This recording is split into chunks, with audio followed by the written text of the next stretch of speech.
tarde, meus amigos.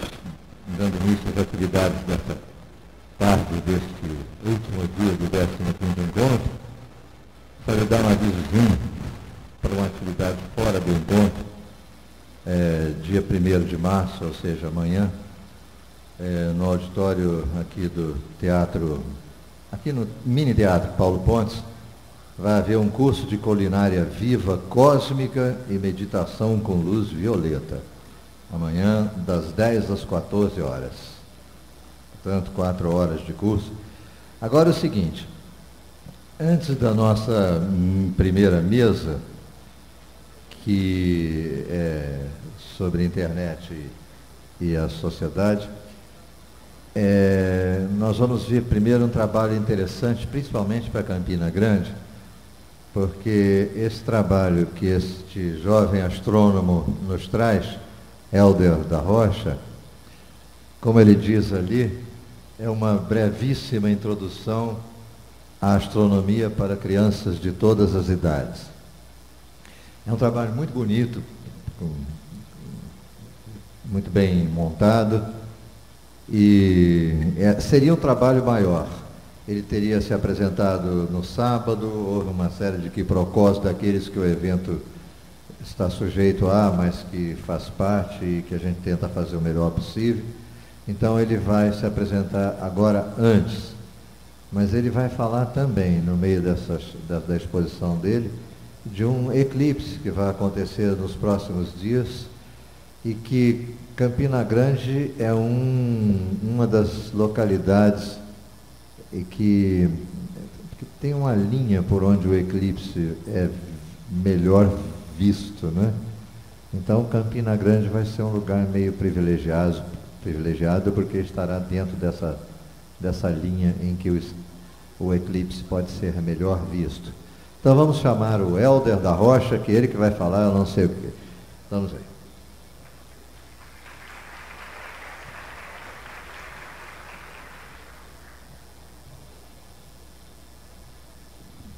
Boa noite.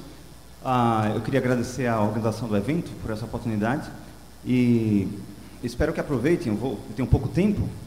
Como o Pedro falou, eu vou falar um pouco de astronomia, do encontro de astronomia que aconteceu nesse evento pela primeira vez este ano, e vou falar também do eclipse do Sol que vai acontecer daqui a 30 dias. Deixa eu só...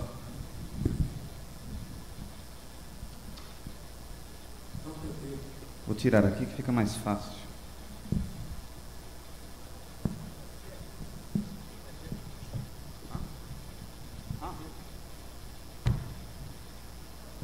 Ok. Bem, como o título aqui está dizendo, isso aqui é uma brevíssima introdução à astronomia para crianças de todas as idades.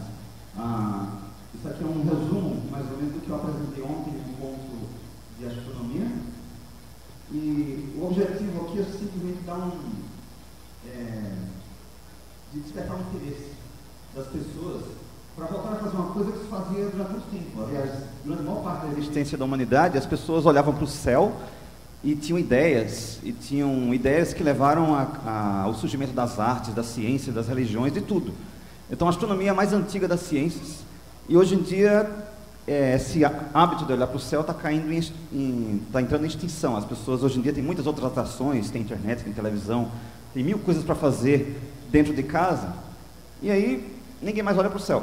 Ninguém mais, quando olha durante 1 minuto, está tudo igual, nada mudou, está nublado, assim, não dá para ver nada. Então, isso aqui, essa introdução, o principal objetivo dela é criar essa vontade, estimular vocês a olhar mais para o céu. O que é que se pode encontrar no céu?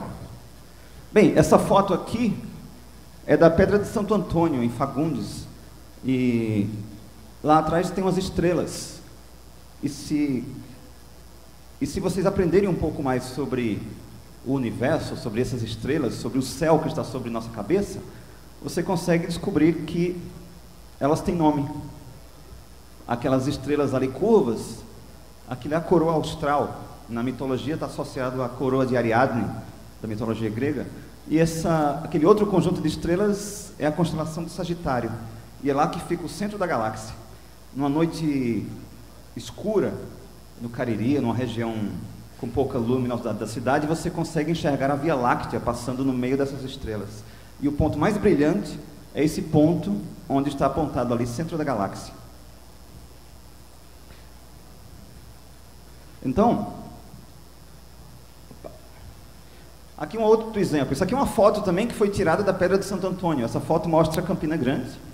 E aí eu tive curiosidade de descobrir que estrelas eram aquelas que estão um pouco apagadas nessa foto aqui, na projeção. Que estrelas eram aquelas que aparecem lá no céu. E aí, olhando para o mapa e olhando para assim, as coordenadas dessa foto, né, ela está apontando para o norte, consegui descobrir que isso aí não dá para ver muito bem, mas ali tem a constelação de Hércules e a constelação de Dragão. São duas constelações que se enxergam no hemisfério norte. Então assim, aprender isso aí não tem nenhuma utilidade prática. Você tem um prazer maior de apreciar o céu. Não é só olhar e ver um monte de estrelas. Você olha e vê figuras. Você tem histórias.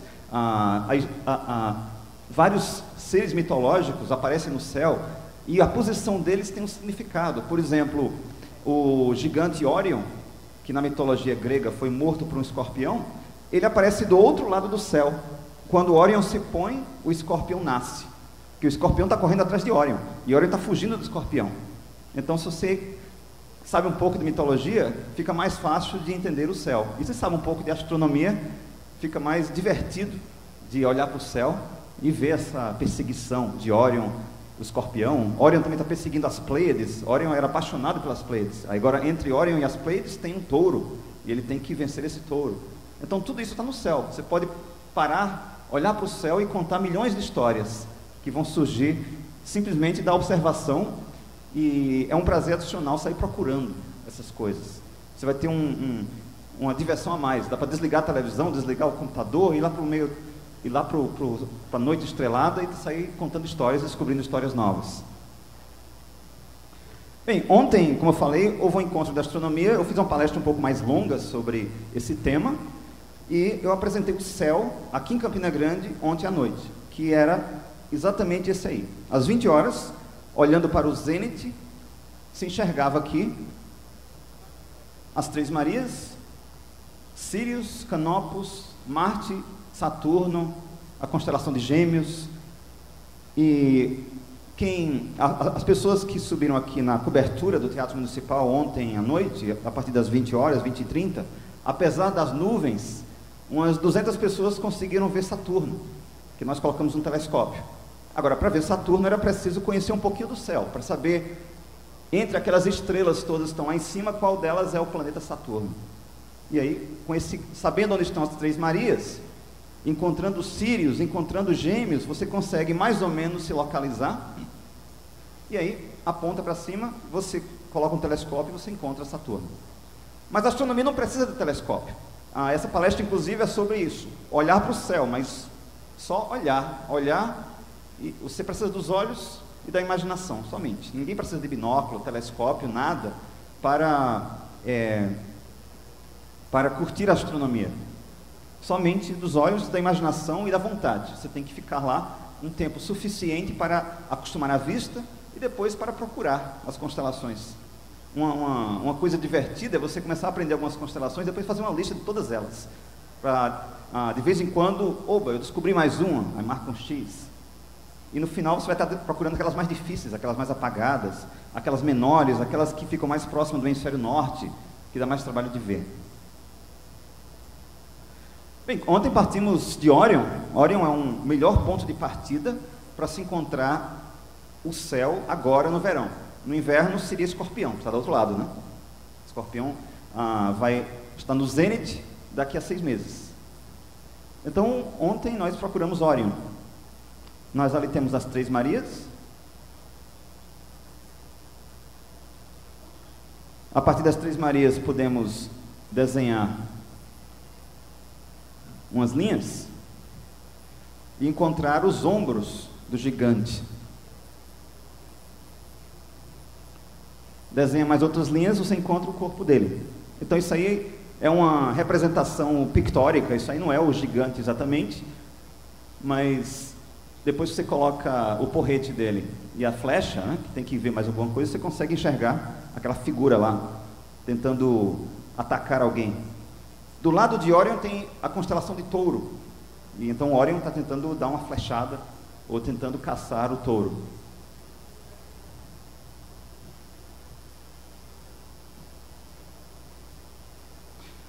Para achar Sírios é bem simples, você olha para as Três Marias e segue o alinhamento deles até encontrar a estrela mais brilhante que tem no céu.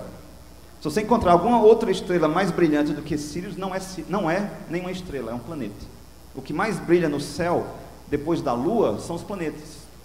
A Vênus, por exemplo, é aquela estrela que aparece quando o Sol está nascendo ou quando o Sol está se pondo. Vênus está sempre próximo do Sol. Então, aquela estrela d'alva, a estrela brilhante, é o planeta Vênus. Se você vir alguma estrela muito brilhante do outro lado, bem longe do Sol, não pode ser Vênus, porque Vênus está próximo do Sol. Mas pode ser Júpiter. Júpiter geralmente é aquela estrela bem brilhante que você vê do lado oposto. Às vezes está perto do Sol, mas muitas vezes ela brilha mais quando ela está do outro lado. Saturno também brilha bastante, e Marte, até outubro, novembro desse ano, estava brilhando bastante. Então esses quatro corpos brilhantes que vimos no céu são os planetas. Bem, primeiro achamos Sírios, e depois de Sírios encontramos Saturno. Como eu falei, isso aqui é só um resumo do que eu apresentei ontem, então eu vou só passar bem rápido. Nesse céu estrelado, por exemplo, tem um monte de figuras escondidas aí. Um escorpião.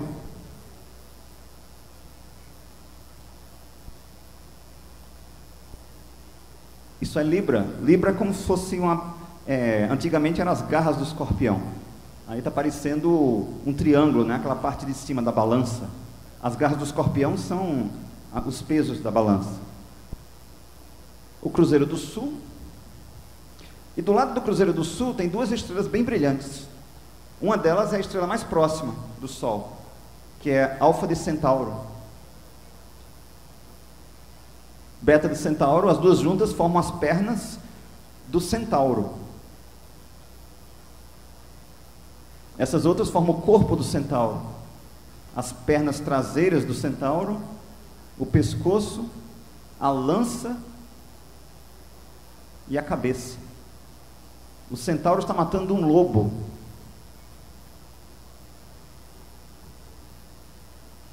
O lobo. Bem, para ver isso aí no céu, você tem que ter muita paciência e muita imaginação, mas é muito prazeroso, é muito interessante. Centauro é mais fácil de ver num dia não muito estrelado, ou seja, dá para você começar na cidade. Na cidade é sempre mais fácil, você vê só as estrelas mais brilhantes, aí é mais fácil ligar os pontos. Quando vocês estiverem bem craques, aí vocês vão para o Cariri, aí vocês tentam achá-lo no meio desse céu estrelado. Aí dá para passar horas, isso é bom passar uma hora e meia lá olhando o céu, aí dá para ver muita coisa. Sem contar as estrelas cadentes e os satélites que ficam passando, enquanto você olha para o céu escuro. Bem, finalmente Saturno, antigamente, até os tempos de Galileu, Saturno era um pontinho que passava pelo céu. Não tinham inventado o telescópio ainda e ninguém sabia que Saturno nem tinha anéis. Saturno era um dos 7 planetas conhecidos da antiguidade, representava o deus do tempo, também chamado de Cronos, e perto de Saturno, aquele pontinho ali em cima, é a lua de Saturno, que também foi encontrada por Galileu, que chama-se Titã. Titã é um dos filhos do tempo, de Cronos, então é um dos filhos de Saturno. Titã é um grande satélite, é maior do que a Lua e menor do que Marte, ou seja, ele é maior do que alguns planetas, é maior do que Mercúrio, maior do que Plutão. E foi descoberto o ano passado em Titã, que Titã tinha continentes, ou ilhas, lagos, rios, e os rios são de metano, e também Titã tem nuvens. Isso aqui é uma paisagem fotografada pela nave Cassini-Huygens, que penetrou na atmosfera de Titã o ano passado, em janeiro de 2005. E ele fotografou a queda e pousou numa praia. estou chamando já de praia, né? A praia de metano líquido, e tinha várias pedras de gelo, que eram gelo de água. Você pode até levantar a hipótese de que exista vida em Titã, uma vida bem diferente, que viva com água sólida, mas com metano líquido. É impressionante que os rios parecem rios mesmo, eles têm aquela capilaridade dos rios da Terra. A paisagem é muito interessante. Bem, como achar Saturno? Isso foi o nosso desafio de ontem. Então, achamos as Três Marias, achamos Gêmeos, e a partir dele localizamos aquela estrela brilhante que não piscava. E aí eu apontei o telescópio para ele, e ontem nós vimos o planeta Saturno.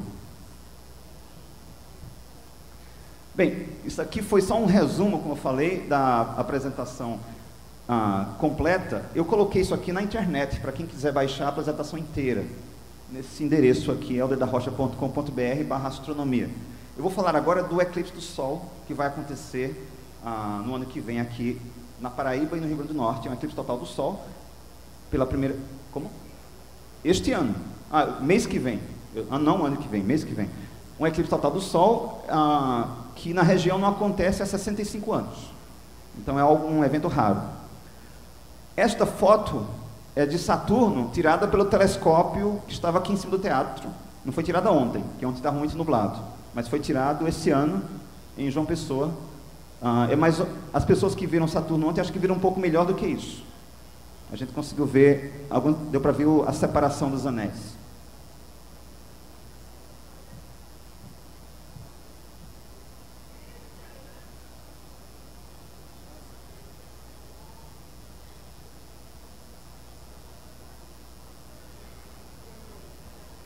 Bem, então vou falar um pouco aqui de um evento que vai acontecer no mês que vem, que vai ser um evento muito especial, muito raro, que, como eu falei, a última vez que isso aconteceu, a última vez que houve um eclipse total do Sol em Campina Grande, Recife, foi em 1940, e na região próxima, Salvador, Fortaleza, foi em 1947.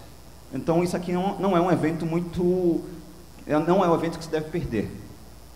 Então ano que vem vai haver um eclipse do Sol que vai alcançar a Paraíba. Ano que vem não, mês que vem.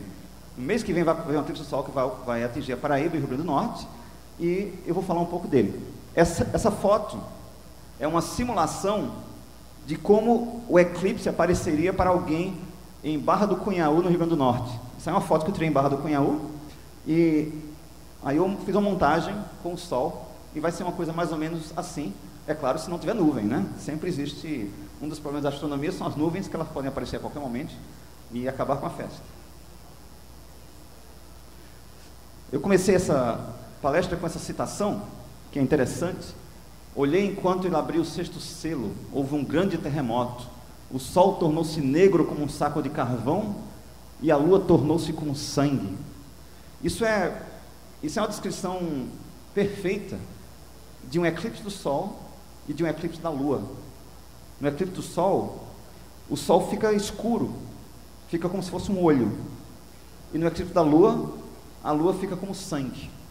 O Sol, durante o eclipse, para os povos antigos, era um evento assustador. Era como se fosse um olho, e ele parece um olho. Os celtas e os druidas chamavam de o olho de Odin, que parece um olho, né? Esse desenho aqui do lado foi encontrado, é uma inscrição rupestre encontrado na Irlanda, que representa um eclipse do Sol, como se fosse um olho. E aí do lado tem um eclipse total na Austrália, que foi fotografado em 2003. Então isso aí é o olho de Deus, ou o olho de Odin, como diziam os antigos. Os chineses já achavam que o eclipse era um dragão, que aparecia e de vez em quando engolia o Sol. Então quando o dragão aparecia, eles faziam muito barulho, eles lançavam flechas ao céu, faziam tudo para que o dragão fosse embora. E sempre conseguiam. Né? O dragão sempre ficava muito assustado com as flechas dos chineses, e graças aos chineses nós ainda estamos vivos, porque eles conseguiram todas as vezes espantar o dragão quando ele aparecia. Também tem outras histórias, ninguém sabe se é verdade, mas dizem que Cristóvão Colombo foi salvo por um eclipse. Ele estava na Jamaica, alguns dizem que ele ia ser comido pelos índios, ou eles tinham sido presos, e aí informaram para ele que haveria um eclipse, ou ele já sabia que haveria um eclipse. Então ele conseguiu usar o eclipse politicamente para negociar com os índios, e ele disse que se eles não os libertassem e não os respeitassem, eles ele levaria o sol embora. E aí o eclipse começou, e obviamente os índios ficaram apavorados, já que o eclipse é uma coisa rara, e talvez essa geração nem tivesse conhecido o eclipse, e aí ele conseguiu libertar-se. Ele teria tido menos sorte entre os astecas e os maias, porque eles já sabiam que era eclipse, né? Mas entre os jamaicanos não foi tão ruim. E nas figuras antigas da crucificação, é comum aparecer uma imagem do eclipse do sol, às vezes do eclipse da lua também. Em Mateus 2, 27 e 45, fala-se, desde a 6ª hora até a 9ª hora se difundiram trevas sobre toda a terra. Muitos pintores antigos, com base nos evangelhos, representavam nas pinturas da crucificação, às vezes um eclipse do sol e também da lua, porque dizia-se que os dois tinham acontecido no mesmo dia. É provável que os dois tenham acontecido próximo ao período da crucificação, e podem ter acontecido um após o outro. Tipo, para acontecer um eclipse do sol você precisa de uma lua nova, e para acontecer um eclipse da lua você precisa de uma lua cheia. Então os dois poderiam acontecer com 15 dias de diferença. Mas o que pode ter acontecido também é que eventos que as pessoas lembram que aconteceram, muitas vezes quando entram para a história ou em algum relato, as pessoas juntam os eventos que podem ter acontecido em anos diferentes. Bem, um eclipse é quando quando algum corpo celeste fica na frente do outro. Quando Vênus passa na frente do Sol, é um eclipse que ninguém percebe, porque é muito pequeno. Um eclipse da Lua é quando a Terra passa na frente da Lua, e dessa forma escurece a Lua completamente, porque a Terra é muito grande. E no eclipse da Lua, a Lua fica vermelha, ela fica escura e fica meio avermelhada. Isso aí tem a ver com a atmosfera nossa. E como a Terra é muito maior do que a Lua, ele cobre a Lua completamente. Já um eclipse do Sol acontece quando a Lua passa na frente da Terra. E como a Lua é menor, esse eclipse é um pontinho na Terra. Agora, por onde esse pontinho preto passar, vai ficar escuro. E se afastando um pouco do pontinho, não fica 100% claro, porque parte do Sol vai estar coberto. Agora, quem ficar bem no pontinho, vai ver um eclipse total, ou seja, não vai conseguir enxergar nada do Sol. E esse pontinho vai passando, enquanto a Lua está passando na frente da Terra, o pontinho vai andando pela superfície, e quem está na Terra vê um eclipse total. Existem 3 tipos de eclipse. A Lua, ela às vezes está mais próxima da Terra e às vezes está mais distante. Quando ela está mais próxima, ela fica maior em relação a nós. Quando ela está mais distante, ela fica menor. Então, por causa disso, existem 3 tipos de eclipse: o anular, o total e o parcial. O parcial é quando a sombra não cobre, assim, não existe nenhum ponto da Terra onde a Lua cubra o Sol totalmente. O anular, quando a Lua está mais distante e ela fica no meio do Sol, mas não consegue cobrir, aí fica um anel do Sol ainda passando. E o eclipse total é quando ele cobre, quando a Lua cobre o Sol completamente. Existem também 2 sombras. A sombra principal, que é chamada de sombra, é onde se você estiver no local dessa sombra, você não vai conseguir ver o Sol de forma alguma. Você vê somente a Lua. E a penumbra, quem está na penumbra vê parte da Lua cobrir o Sol. Parte da Lua cobrir o Sol. E quem está fora da penumbra não vê eclipse nenhum. Então o eclipse acontece numa região da Terra. Sim, eu não sabia que eu estava com esse slide. Então isso aqui é um eclipse anular. Observe que o Sol aparece, mas só um pouco assim atrás da Lua. E este outro é um eclipse total, não aparece nada, somente os raios. No eclipse total você pode olhar diretamente para o Sol e não tem nenhum problema de visão. Você tem que afastar o rosto logo que o Sol for saindo de trás da Lua. Agora você pode olhar para o Sol durante o período de um eclipse total. E o eclipse parcial tem essa aparência. Eu vou passar isso um pouco mais rápido, para a gente falar do eclipse que vai acontecer aqui, no mês que vem. Na verdade, daqui a 30 dias, no dia 29 de março. Esse mapa representa a Terra no momento do eclipse, ou seja, quando o Sol estiver nascendo. O Sol vai nascer escuro, vai nascer parcialmente coberto, para quem estiver no litoral.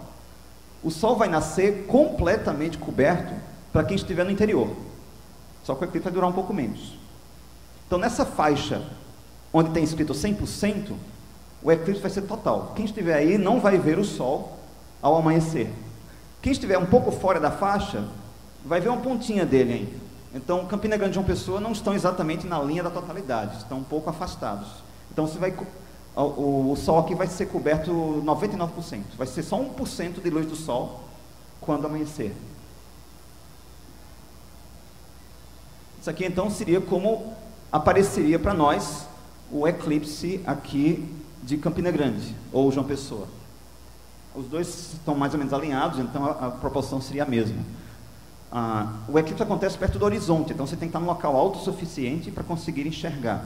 Não vai ser bem no horizonte, porque já tem passado algum tempo, já tem subido um pouco, mas assim, na cidade teria que ir para um local alto. Somente entre as capitais, somente em Natal, é que você vai conseguir enxergar 100% do eclipse. Dá para ver no Brasil inteiro, até Brasília. Em Brasília uma pontinha do Sol vai ser visto. Em São Paulo nada, mas em Brasília, está faltando o Rio de Janeiro. O Rio de Janeiro dá para ver uma pontinha também. Belém, Salvador, várias cidades dá para ver um pouco do eclipse.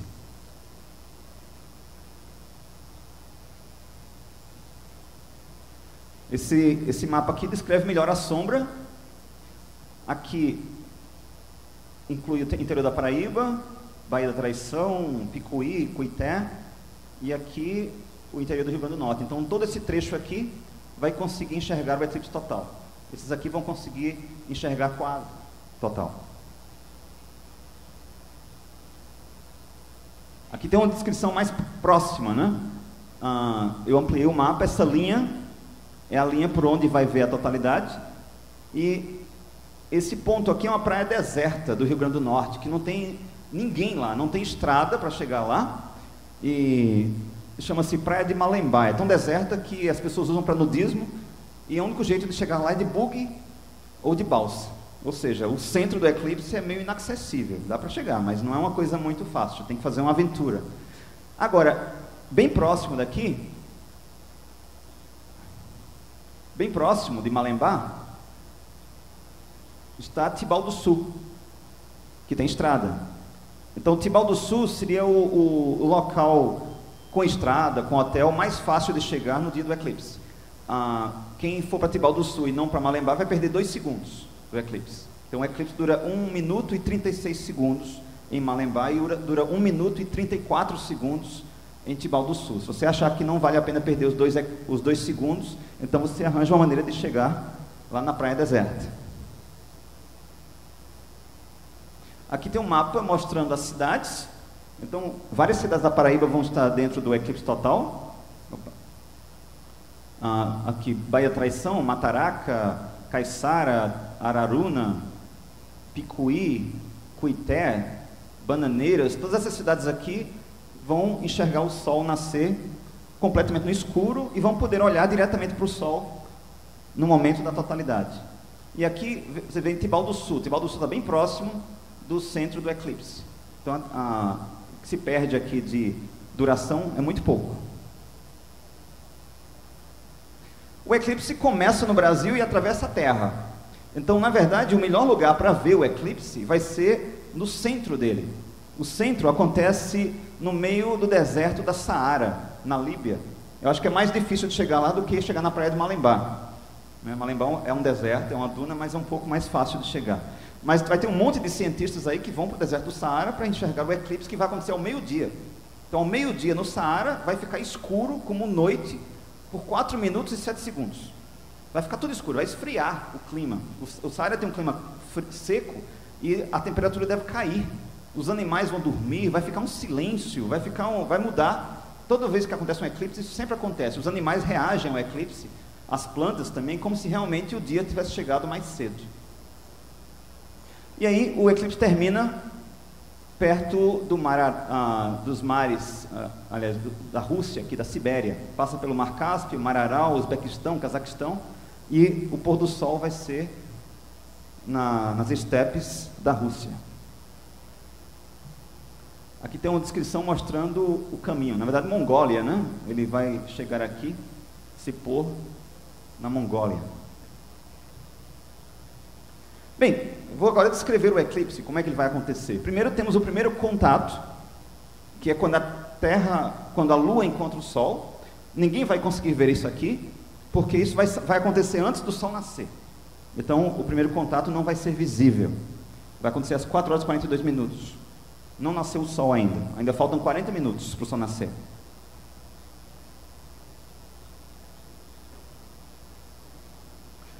Quando o Sol nascer, ele vai nascer como se fosse um espinho.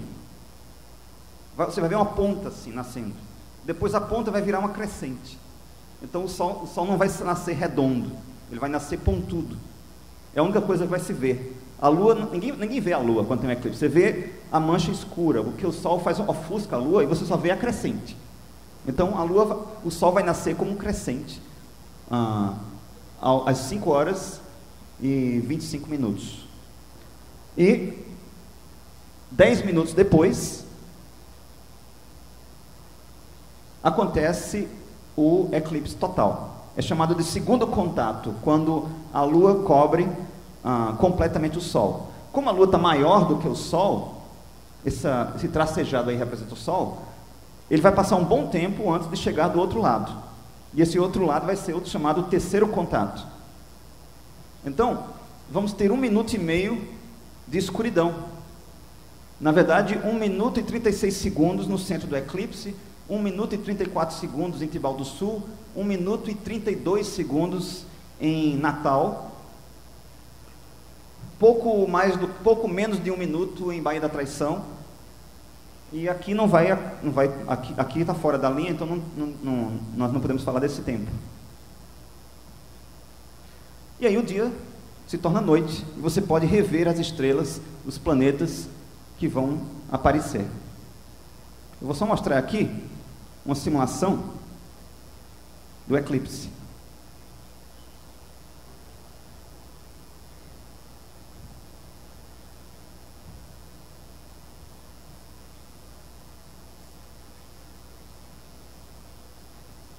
Esse programa permite que eu viaje para qualquer lugar do mundo e simule um acontecimento astronômico, ou mostre o céu deste lugar em tempo real. Por exemplo, eu usei esse programa ontem para mostrar o céu de Campina Grande, para que a gente pudesse localizar os planetas.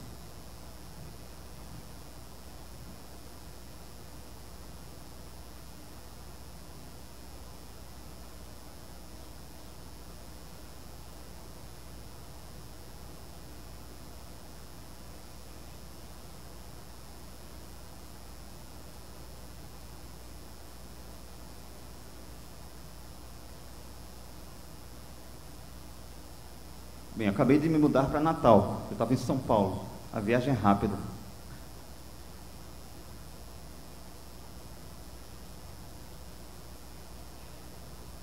Isso aqui é Natal. É claro que essa terra não está valendo, mas isso aqui é Natal agora, às 15 horas e 16 minutos. Eu vou colocar aqui dia 29,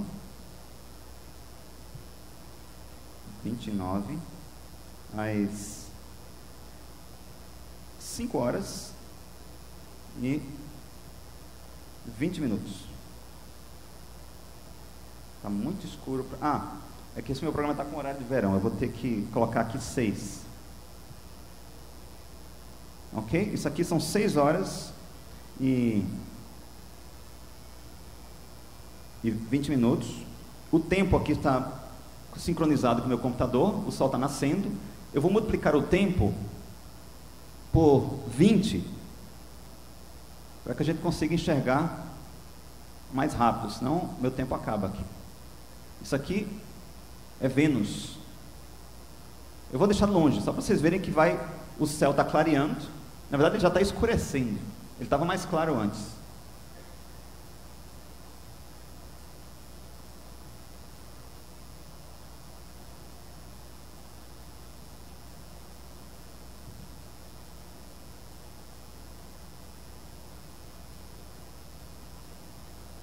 O sol não nasceu ainda, está nascendo. Está ficando mais escuro. O tempo está multiplicado por 10, na verdade seria mais lento. As estrelas aparecem e fica noite. O sol não está tão baixo no horizonte, é porque tem montanhas aí na frente, né? Já está uns 2 ou 3 graus acima do mar, daria para ver. Olha que está escuro. E aí começa a clarear outra vez. Eu vou agora ampliar e fazer isso outra vez.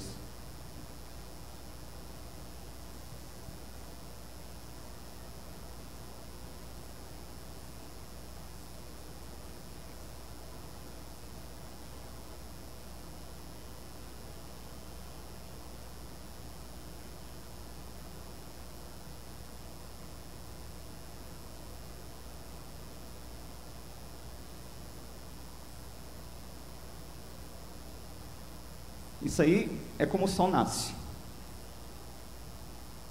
Eu multipliquei por 20, está 20 vezes mais rápido.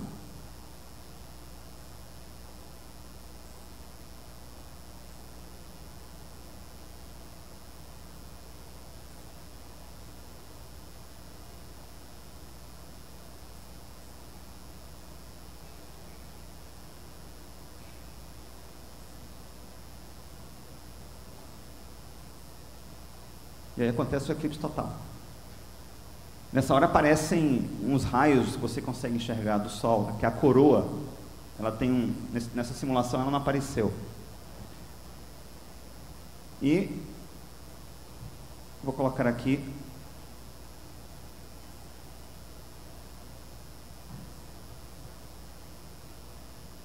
Campina Grande.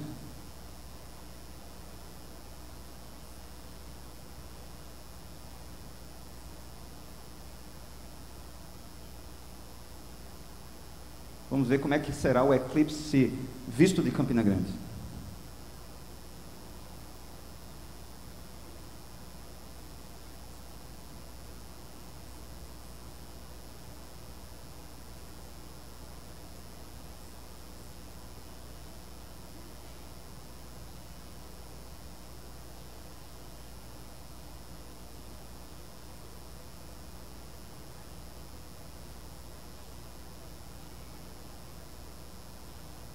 Essa linha é o horizonte.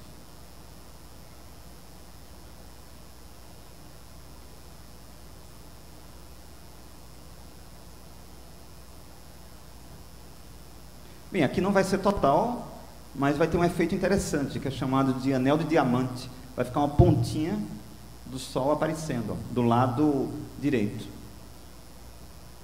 Quase total. Mas é muito pouco, por muito pouco.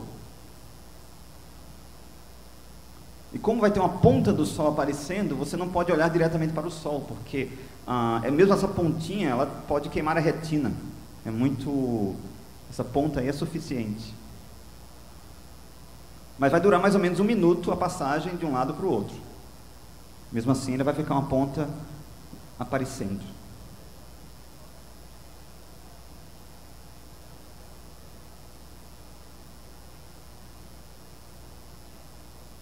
Então, nós vimos o terceiro contato, que é quando reaparece o Sol do outro lado.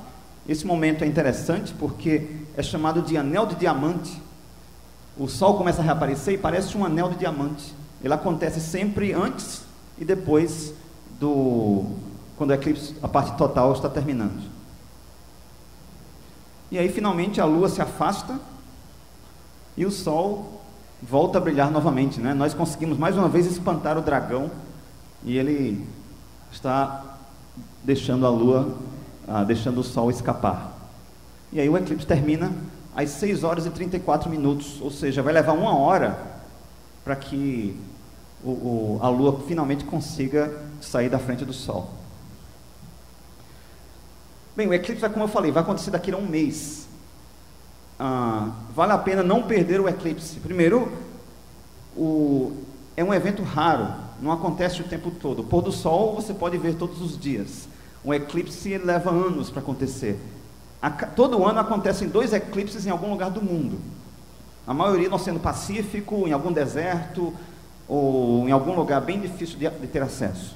E alguns, inclusive, só passando de raspão pela Terra. E esse vai ser um eclipse total. O próximo, aqui em Campina Grande, que vai ser total, somente em 2045. Então, tem que sobreviver até lá e ficar com uma boa vista, né, para conseguir enxergá-lo.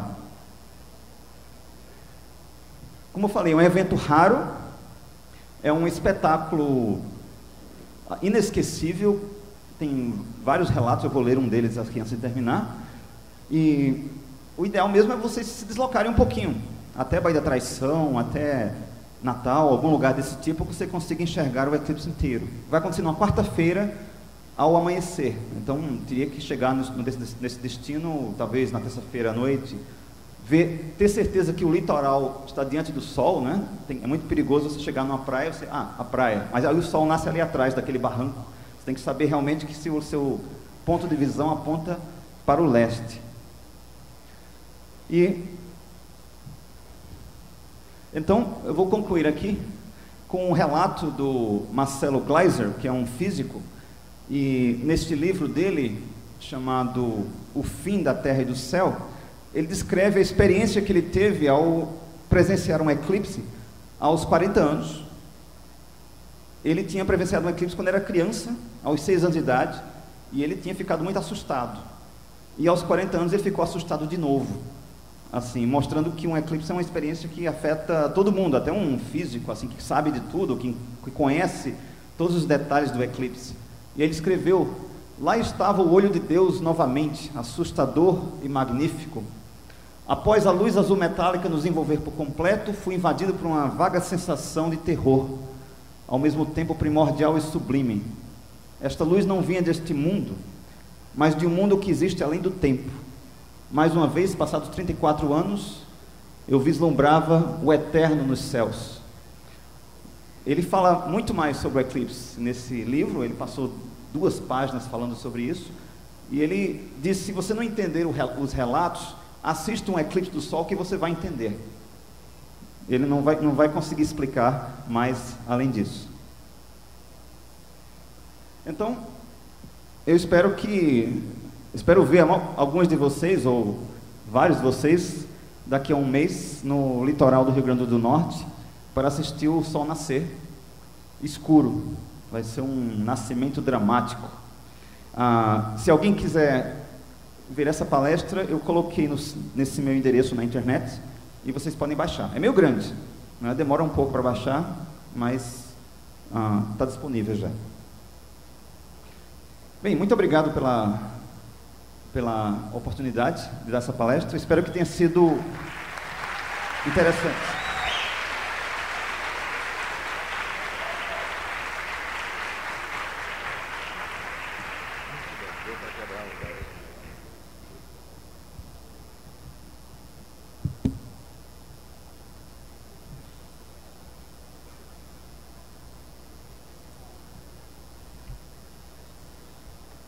A programação hoje está meio densa, porque o tempo está curto. Vamos diretamente, então, à nossa mesa, cujo título é A Influência da Internet na Sociedade. Vamos direto aos convidados, e vindo do Rio de Janeiro, o escritor e jornalista, que é paraibano, ou é do cearense? Agora esqueci. Ricardo, que me desculpe. Ricardo Kelmer, vem aí.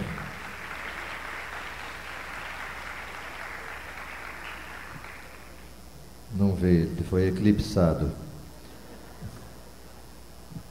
Daqui a pouco ele vem. Será que o Valdemar Falcão vem? Vem. Escritor, jornalista do Rio de Janeiro e astrólogo, além de músico. Valdemar Falcão. Também não vem. Esse negócio de eclipse é brabo, tá vendo? Foi eclipse total dos convidados. Será que a Clotilde Tavares vem? Clotilde Tavares é escritora, é paraibana,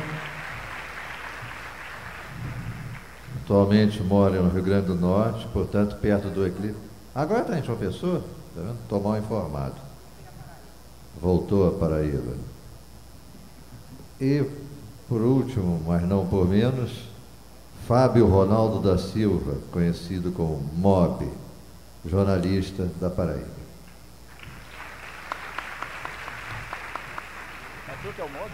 Ah, pô, finalmente. Legal, prazer.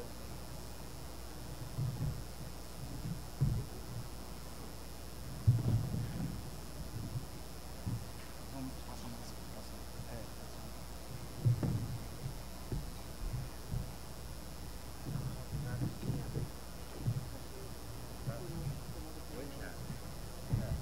Ninguém combinou nada.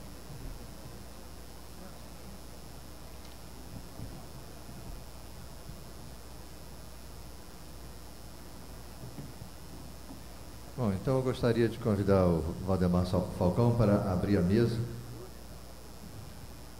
e lembrar aos participantes que perguntas após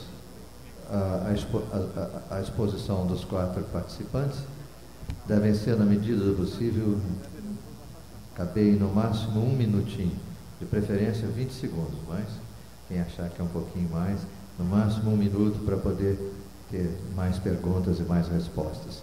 Então, com a palavra, Valdemar.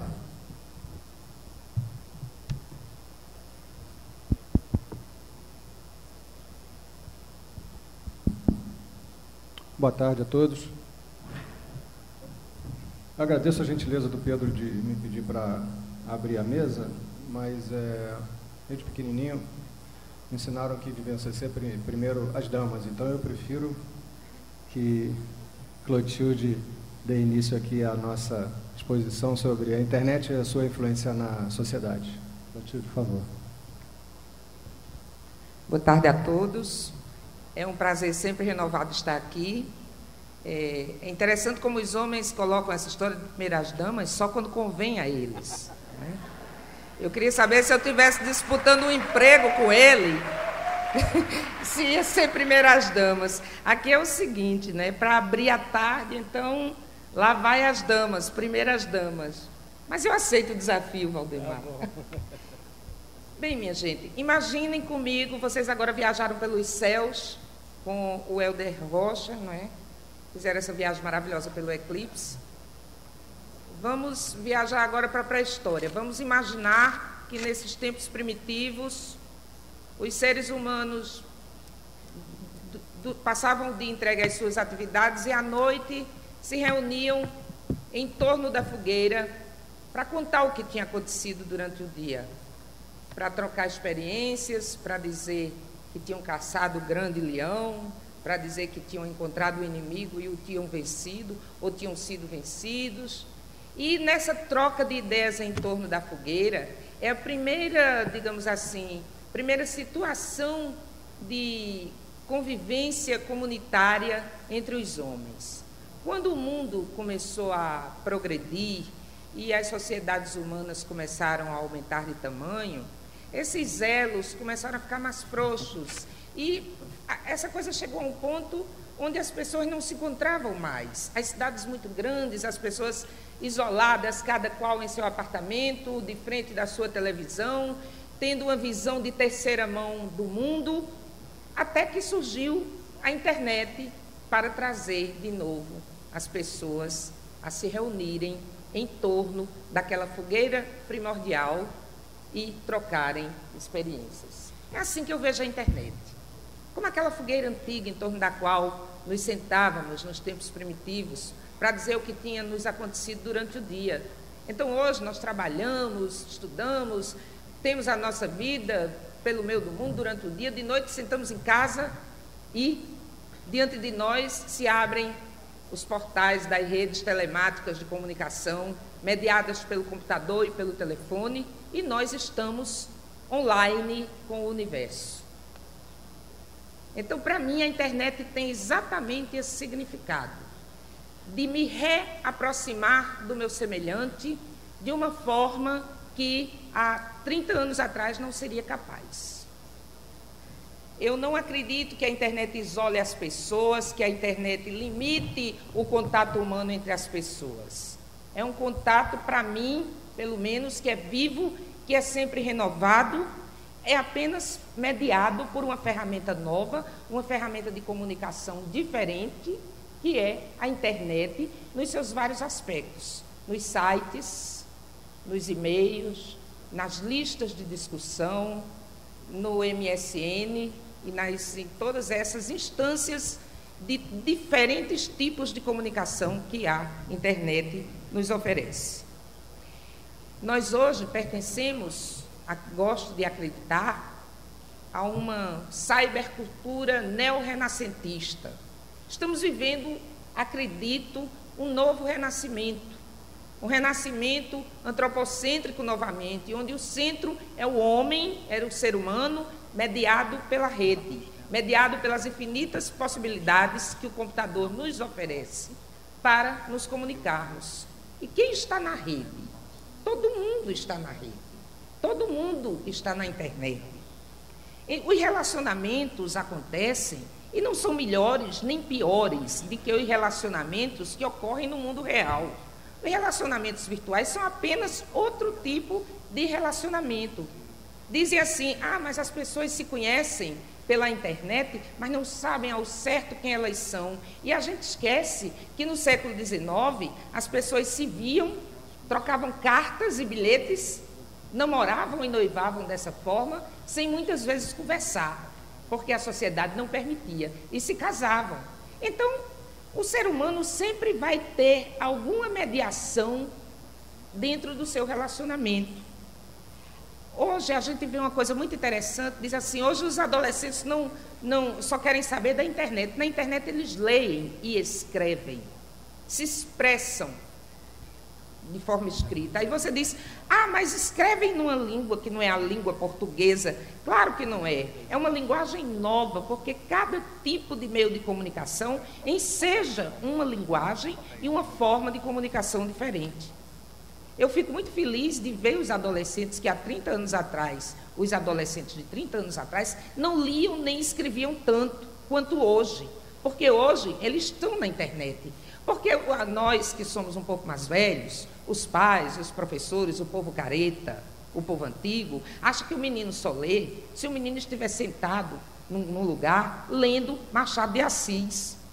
Esquece de todos os outros níveis de leitura e de apreensão da realidade que pode ser feito.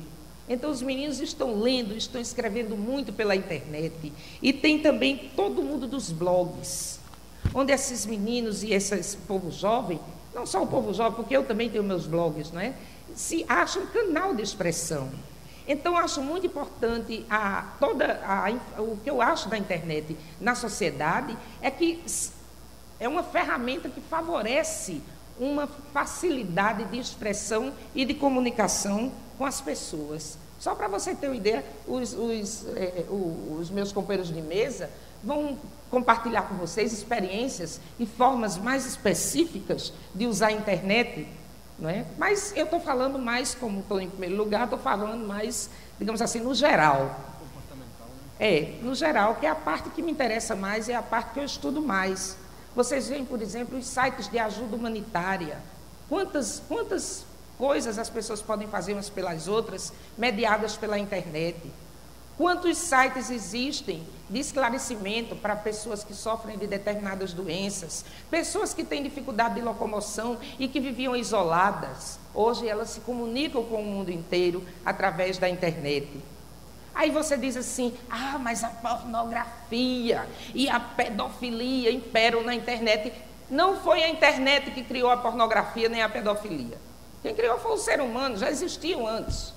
E vão continuar existindo, a não ser que haja a famosa mudança de consciência pela qual todos nós lutamos. Mas a internet é apenas uma ferramenta de comunicação que o ser humano usa. E se boa parte da internet é lixo, É porque boa parte do que o ser humano produz é lixo mesmo. Imaginem, boa parte da música, do teatro, da literatura, da televisão, de tudo que o ser humano produz é de baixa qualidade.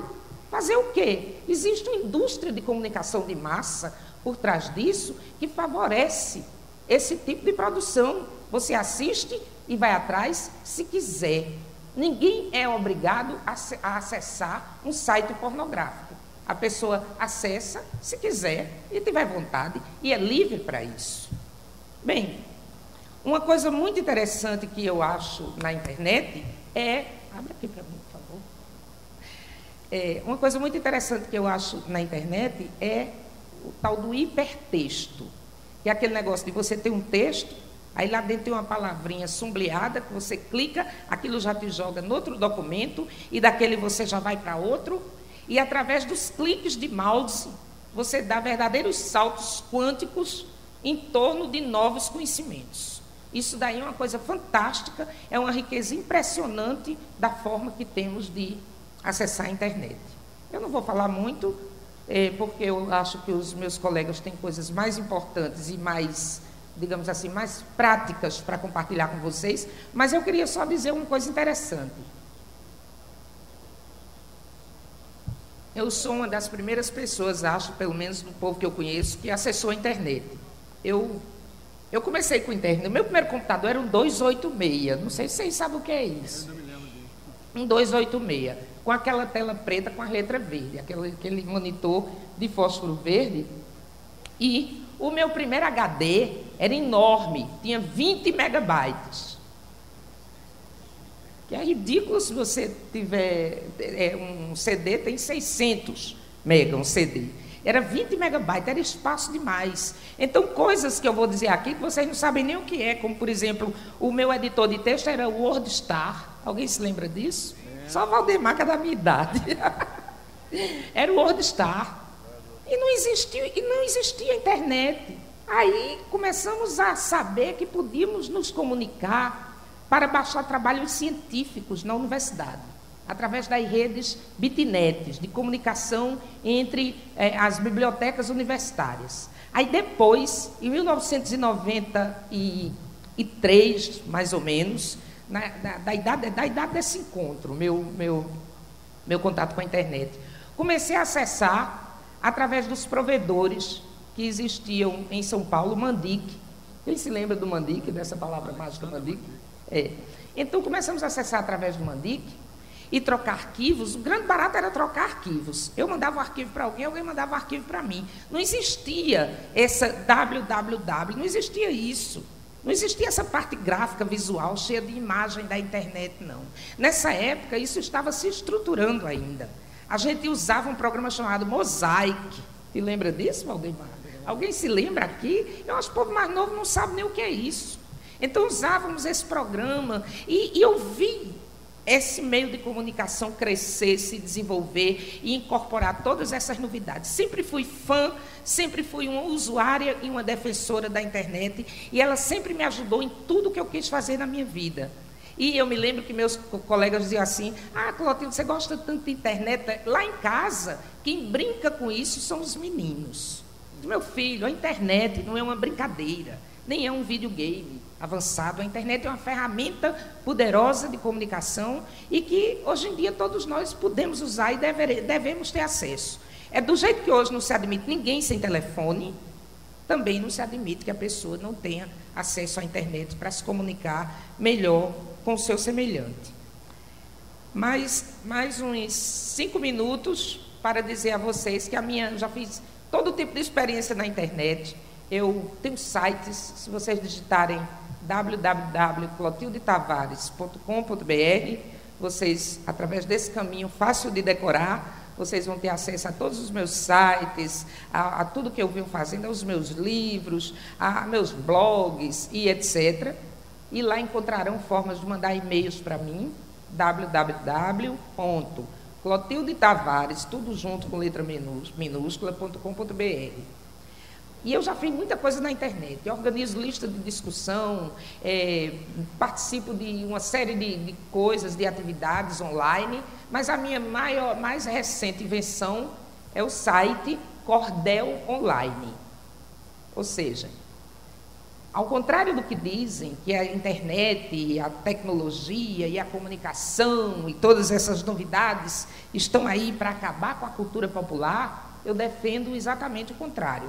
Eu acho que a cultura popular pode se valer muito bem dessas novas tecnologias para crescer cada vez mais. Então, o meu site Cordel Online, ele foi lançado no dia 19 de novembro, no dia do aniversário de 140 anos de nascimento do grande Leandro Gomes de Barros, autor de folhetos de cordel, um dos mais famosos do Nordeste, e praticamente quem criou a literatura do cordel foi Leandro. Então, em homenagem a Leandro, lançamos em 19 de novembro do ano passado, 2005, esse site, onde eu procuro, através dele, recuperar o aspecto jornalístico do cordel.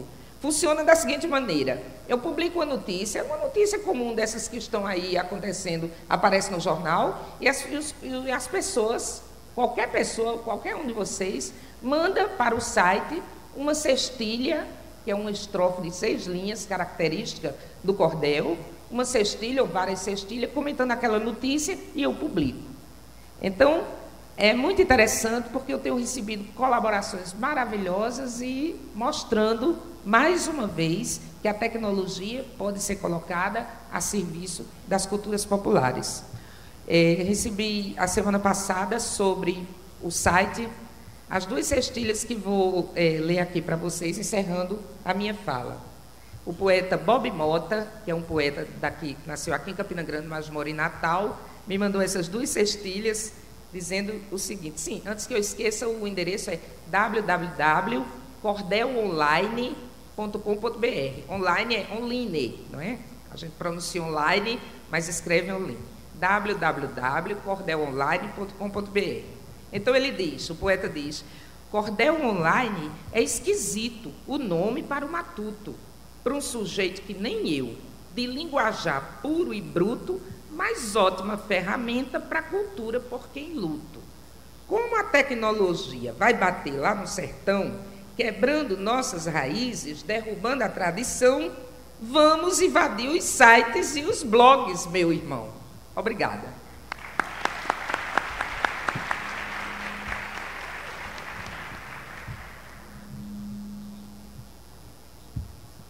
Vamos então passar a palavra ao nosso irmão Mob.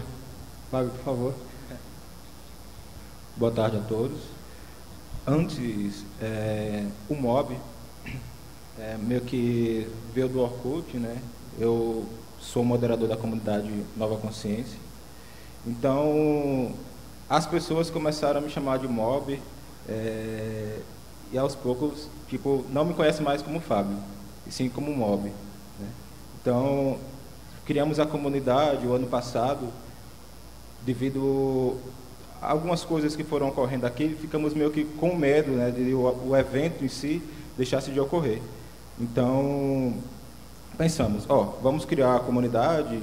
Na época, pouca gente utilizava o Orkut, e criamos a comunidade e começamos a divulgar, né? Hoje em dia, tipo, tem quase 700 pessoas, algumas mudanças foram ocorrendo no evento, graças ao diálogo que foi havendo entre os participantes da comunidade e os próprios organizadores do evento. A internet em si sempre gera discussões e tal, porque é sempre vista como algo que está deturpando a comunicação, está ajudando as pessoas a se sentirem mais sozinhas, como a Cortez falou. Mas ela também serve para ajudar, né? Vamos dividir a história da internet em 2 momentos. O primeiro momento, né, quando ela surgiu, que surgiu como algo novo, mas que não trazia nada de novo agregado a ela. Ou seja, você poderia ler um jornal, ver uma TV, escutar música, ou seja, ouvir uma rádio, né, conversar com outra pessoa, enviar e-mail, né? Tudo isso já existia. Você vai na banca, compra o jornal. Você utiliza o Disque Amizade, não sei se ainda existe isso, e conversava com outra pessoa. Você, ao invés de assistir televisão, assistia no computador. Você, ao invés de ir ao correio, você enviava um e-mail, né? Então, no primeiro momento, a internet em si não trouxe nada revolucionário, nada que algo novo, certo? Ela era nova em si, mas não trouxe agregado nada de novo.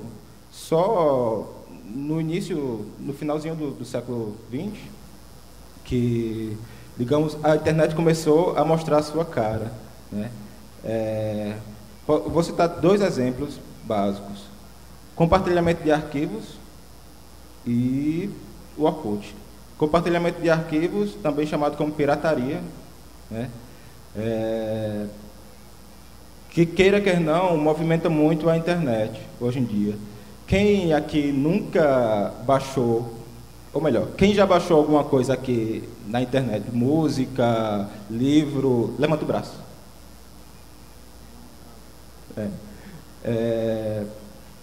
Quem utiliza o Orkut aqui? Então, assim, são coisas que novas, né, que até então não existia, certo?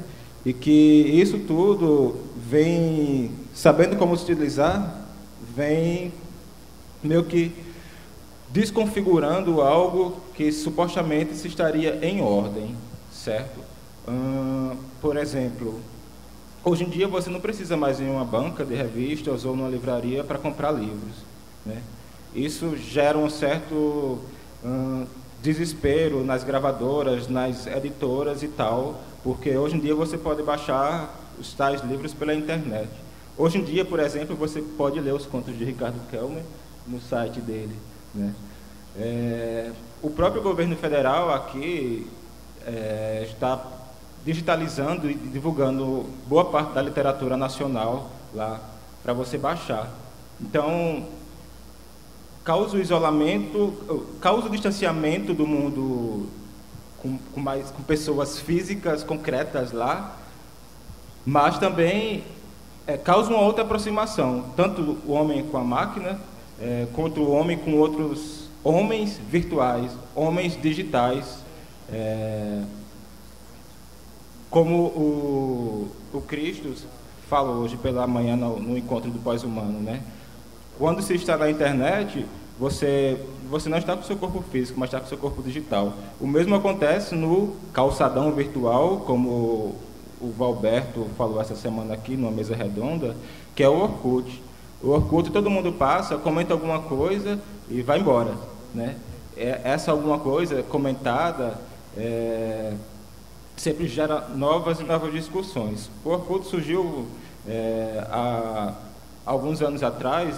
Hoje no Brasil existe cerca de 9 milhões de pessoas que utilizam o Orkut, e é uma ótima ferramenta, bem como a própria internet, para ajudar a mudar alguma coisa, certo? No Orkut, hoje em dia você já pode, se você sofre alguma agressão, seja de qualquer tipo, você pode denunciar. Existem comunidades, existem próprios sites, ou comunidades que indicam os sites para se fazer isso, né?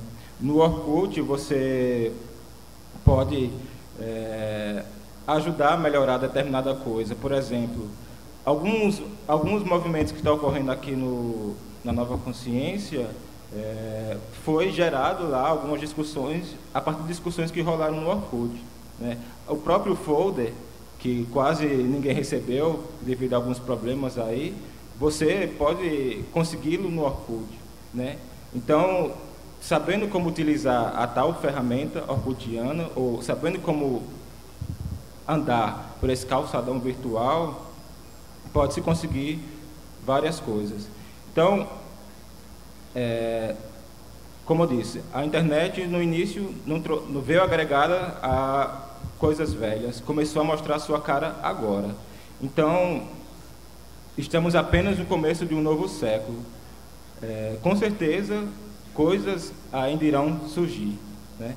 Então, vamos esperar que as tais coisas que venham surgir sejam coisas que ajudem a humanidade a melhorar ou divulgar novas experiências que possam fazer determinados locais praticarem aquilo e fazer com que haja o crescimento, não só do local, mas o crescimento humano também. Obrigado.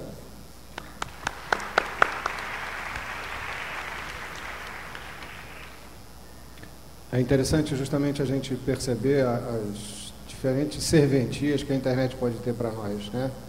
A Clotilde, além de ter o site dela, com o nome dela, recentemente criou esse Cordel Online, que achei uma ideia extremamente interessante. Já tive o prazer de mandar uma cestilhazinha para ela também, né? Vocês veem o depoimento do Mob com essa questão do Orkut. E a internet se reinventa a cada dia, é uma coisa extremamente criativa e descentralizada. E eu vou passar a palavra a Ricardo, porque eu e ele temos uma outra experiência para passar para vocês, na relação justamente da colocação de trabalhos de texto, de música, de astrologia ao longo da internet. E Ricardo vai dar um depoimento muito interessante sobre a experiência dele ligada a isso. Ricardo, por favor.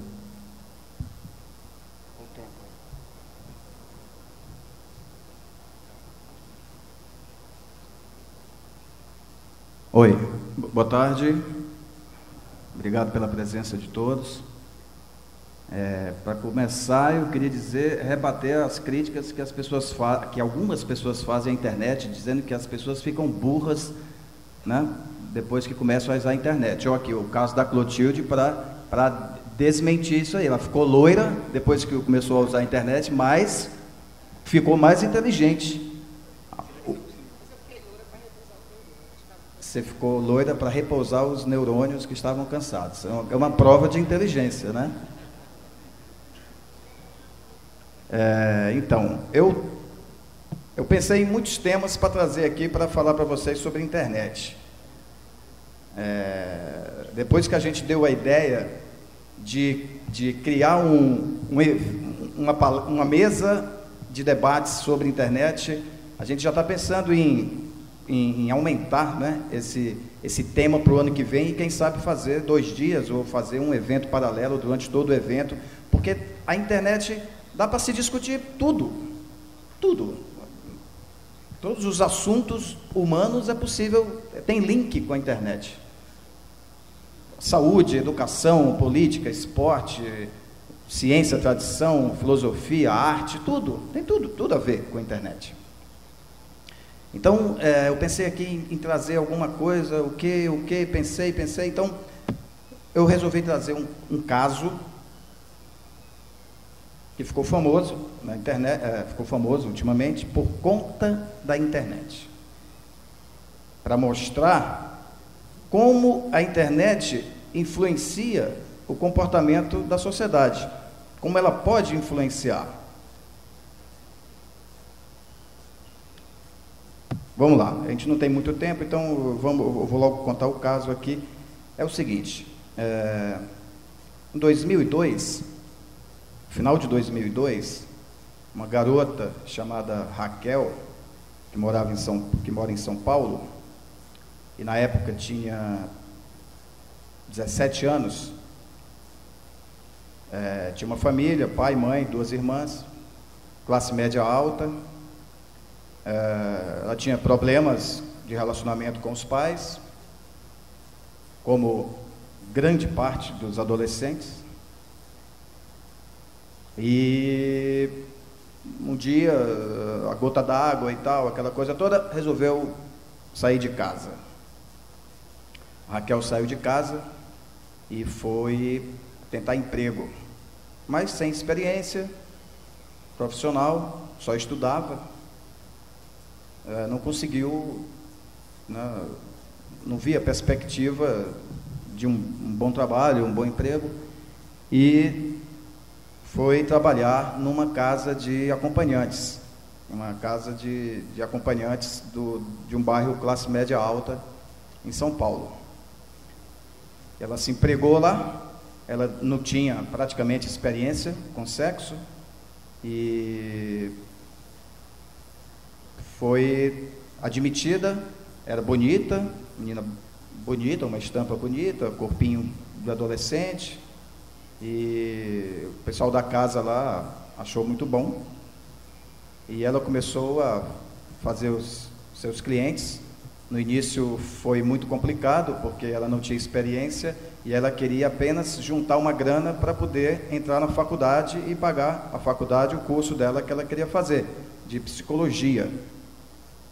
Então ela estabeleceu uma espécie de um cronograma de trabalho, onde ela, em 2 anos, juntaria uma